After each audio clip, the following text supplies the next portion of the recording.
Hi dear students, welcome to RCC classes. आपका RCC class में फिर से स्वागत है। आज हम पढ़ने वाले हैं class 11th poem chapter 2 the scholar. इसको कंपोज किया है रॉबर्ट साउथी ने और स्कॉलर मीन्स होता है विद्वान। अब यहाँ पे विद्वानों की किस प्रकार से रुचि रहती है उसी के बारे में यहाँ पे रॉबर्ट साउथी ने यहाँ पे वर्णन किया है। और इस कविता का जो कह सकते हैं कि या इस कविता में जो कवि है अपने आप को एक क्या करता है, एक विद्वान मान लेता है तथा उस रूप में एक विद्वान की रुचि और अरुचि, आशा तथा स्वप्नों का वर्णन करता है। यानी किस प्रकार से यहाँ पे वर्णन कर रहा है पोएट यानी रॉबर्ट साउथी कर रहे हैं, इसके बारे में, इस कलर के बारे में यहाँ पे पूरा डिटेल में हम आपको बताने की कोशिश करेंगे। तो इसका स्कॉलर जैसे आपको पता होना चाहिए कि स्कॉलर मीन्स विद्वान होता है, तो सभी लोग जानते होंगे स्कॉलर मीन्स विद्वान होता है। और यह 11th का चैप्टर है, पोएट्री है, सेकंड चैप्टर, उसके बारे में हम यहाँ पे अध्ययन करेंगे। आइए हम देखते हैं फर्स्ट स्टेंजा में। My days among the dead are past, around me I behold, where are these casual eyes are cast, the mighty minds of cold, my never failing friends are they, with whom I converse day by day। अब देखिए पहले stanza में बता रहा है कि my days among the dead are past. Dead मैंने होता है मृत यानी मरा हुआ, और पास्ट मैंने होता है व्यतीत यानी बीता हुआ कल। माई डेज मतलब होता है मेरे दिन। तो वही कभी कह रहा है कि my days among the dead are past, मेरे दिन मृत लेखकों की पुस्तकों के अध्ययन में व्यतीत होते हैं। कभी यही कह रहा है कि जो भी मेरा जो दिनचर्या जो व्यतीत होता है, वो जो मर चुके हैं लेखक, उनकी किताबों को पढ़ते पढ़ते मेरा क्या होता है, पूरा दिन व्यतीत हो जाता है। अराउंड मी आई behold, अपने चार ओर जहाँ कहीं भी आकस्मिक रूप से मेरी दृष्टि पड़ती है। देना अराउंड मी आई behold यानी अपने चारों ओर जहाँ कहीं भी आकस्मिक रूप से मेरी दृष्टि पड़ती है। Where are this casual eyes are cast, और कह रहे कि मैं अतीत के महान लेखकों द्वारा लिखी पुस्तकें देखता हूँ। दिया ना, आइज मैंने क्या होता है, आँखें होता है। तो ये कह रहे कि मैं अतीत के महान लेखकों द्वारा लिखी पुस्तकों को देखता हूँ। The mighty minds of cold, ये मेरी कभी भी धोखा न देने वाले मित्र हैं। यानी जो अपने जो बता रहा है कि जो लेखक मर चुके हैं उनकी किताबों को पढ़ के कभी यही बताना चाहता है कि ये मेरे कभी भी धोखा न देने वाले मित्र हैं। My never falling friends are they with whom I converse day by day. और बता रहे हैं कि जिनके साथ मैं दिन प्रतिदिन वार्तालाप करता हूँ, और प्रत्येक दिन कहते हैं कि मैं दिन प्रतिदिन उनसे वार्तालाप करता हूँ, अर्थात उनकी पुस्तकों का अध्ययन करता हूँ। यानी वार्तालाप करने का मतलब यही है कि कभी बता रहे हैं कि मेरा जो दिन होता है वह उनकी जो डेड जो मर चुके होते हैं लेखक, उनकी किताबों में अध्ययन में मेरा पूरा समय व्यतीत हो जाता है। तो पहले यहाँ पे पहले स्टेंजा में कवि यही बता रहे हैं कि क्या है, मेरा जो दिन होता है वह जो लेखक मर चुके हैं उनके किताबों के यानी पुस्तकों के अध्ययन में मेरा पूरा समय जो होता है, वो पूरा दिन जो होता है व्यतीत हो जाता है। और जहाँ कहीं भी आकस्मिक रूप से मेरी दृष्टि पड़ेगी, मैं अतीत के महान लेखकों को द्वारा लिखी पुस्तकों को देखता हूँ। और यही भी कहते हैं कि यह मेरे कभी भी धोखा न देने वाले मित्र हैं, और बता रहे हैं कि यह मुझे कभी धोखा नहीं दे सकते हैं, जिनके साथ मैं दिन प्रतिदिन वार्तालाप करता हूँ। और यही बता रहे हैं कि मैं प्रत्येक दिन उनकी पुस्तकों को अध्ययन करता हूँ। तो यहाँ पे फर्स्ट स्टेंजा में कवि ने यही बताया है किस प्रकार से वो बता रहे कि हम मेरे मित्र हैं और वो मुझे कभी धोखा नहीं दे सकते हैं, इसके बारे में ही इन्होंने यह बताया है। आइए अब देखते हैं second stanza. With them I take delight in weal and seek relief in woe, and while I understand and feel how much to them I owe, my cheeks have often been behaved with tears of thoughtful gratitude. अब देखिए second stanza में यहाँ पे कवि क्या कह रहा है कि with them I take delight in weal and seek relief in ओ।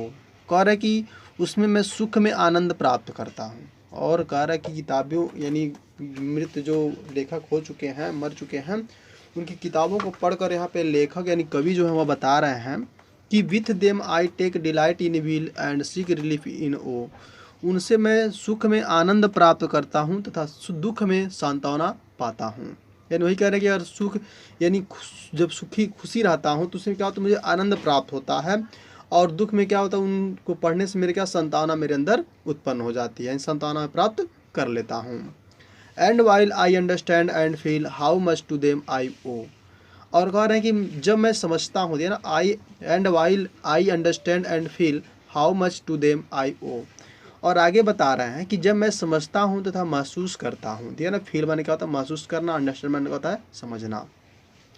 तो जब मैं समझता हूँ तथा महसूस करता हूँ कि उनका मैं कितना रेडी हूँ, वो माने क्या होता है रेडी होना, तो मेरे गाल कृतज्ञता के आंसुओं से गीले हो जाते हैं।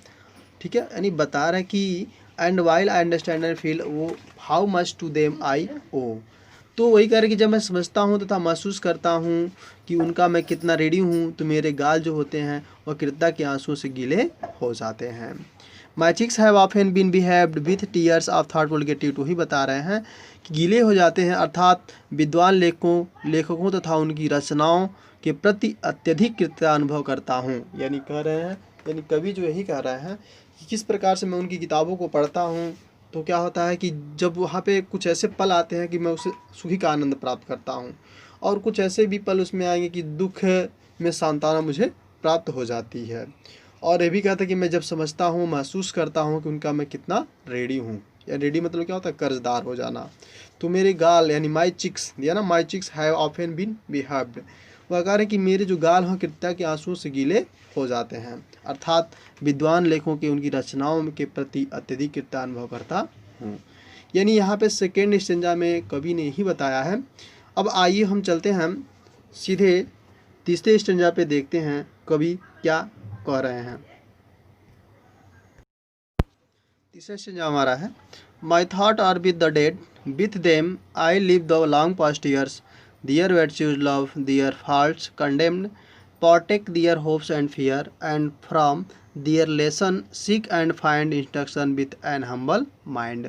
अब देखिए तीसरे स्टेंजा में कवि कह रहे हैं कि माई थॉट मतलब क्या, थॉट मीन्स क्या होता है विचार, माई मीन्स होता है मेरे, तो कह रहे हैं कि my thought are the with the dead, यानी मेरे जो विचार होते हैं वो प्राचीन लेखकों के साथ हैं, यानी जो भी मर चुके हैं उन लेखकों के साथ मेरा जो है विचार है।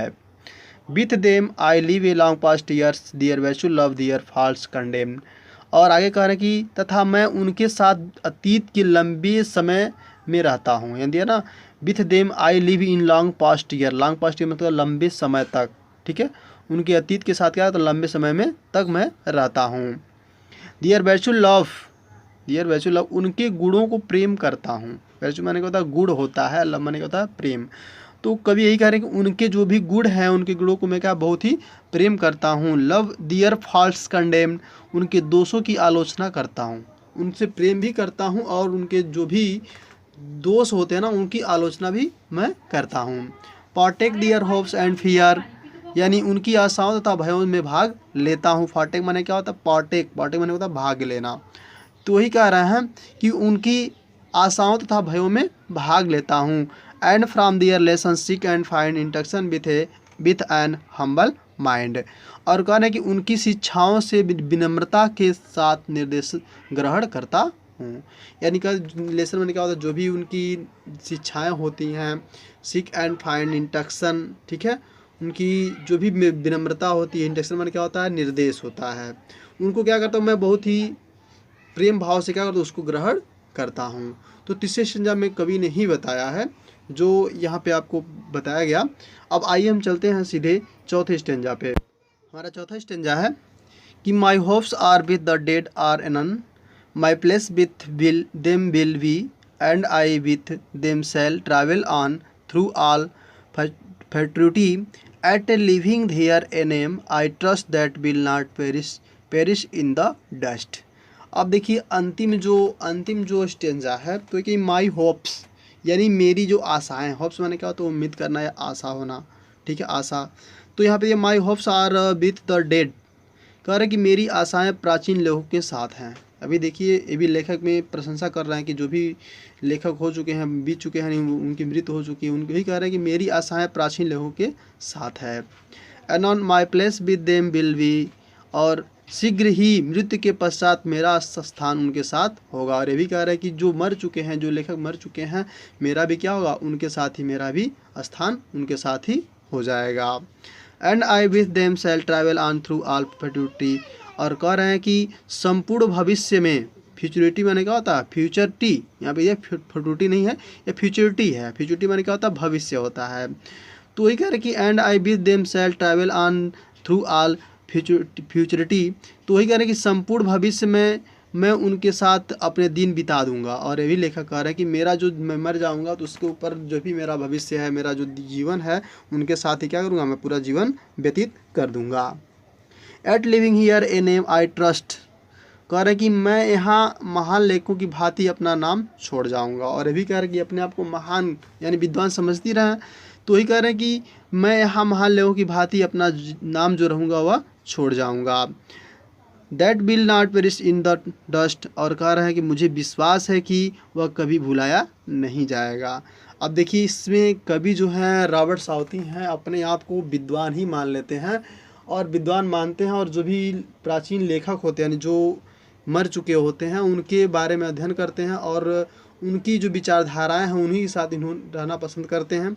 और इसमें यही बताया गया कि यहाँ पे इसका जो मेन पॉइंट यही है कि अपने आप को विद्वान मान लेते हैं। उनकी क्या रुचि होती है, विद्वानों की क्या रुचि होती है, अभिरुचि होती है, क्या आशा होती है, क्या स्वप्न होते हैं, उन्हीं का इसमें वर्णन किया गया है। और आपको उम्मीद करते हैं कि आपको ज़रूर समझ में आया होगा। अगर समझ में आ गया हो तो लाइक और सब्सक्राइब ज़रूर कीजिएगा। तब तक के लिए बने रहिए हमारे चैनल के साथ। फिर मिलेंगे अगले वीडियो में, फिर मिलेंगे हम जो हमारा थर्ड पोइट्री है, यानी पोइट्री 11th का हम पढ़ रहे हैं, 11th के थर्ड भाग में हम फिर मिलेंगे। तब तक के लिए धन्यवाद।